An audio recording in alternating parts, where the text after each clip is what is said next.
une reconstruction lente et difficile.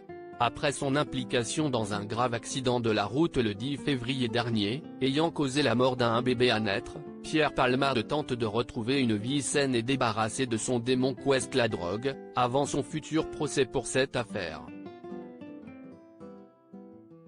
Mais cette nouvelle vie ne s'écrit pas sans difficulté.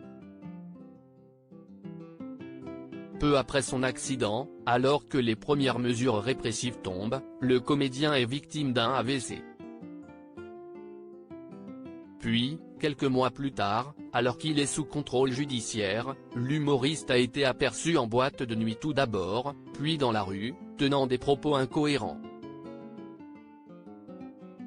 Des images qui ont choqué les internautes et qui ont poussé l'ex-acolyte de Muriel Robin et de Michel Larocque à se faire interner pour soigner son addiction, alors que les médecins avaient estimé que son hospitalisation n'était plus nécessaire. Dans un reportage publié par nos confrères du Parisien ce mardi 12 juillet, les journalistes sont allés à la rencontre des patients qui le croisent dans les couloirs et ascenseurs de l'hôpital Pellegrin à Bordeaux.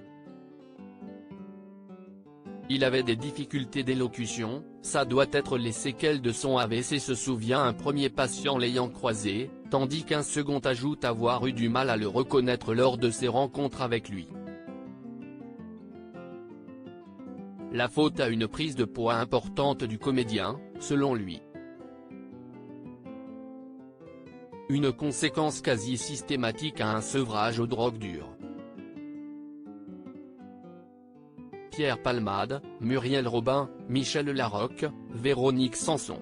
Les femmes de sa vie. Pierre Palmade, sa nouvelle vie dans son village, en recherche de discrétion habitué à la lumière, celui qui fut un temps l'époux de Véronique Sanson a voulu se faire très discret, fuyant les caméras et micros, tentant de ne pas attirer l'attention sur lui dans la rue, sans pour autant se cacher, expliquent des habitants de son nouveau village.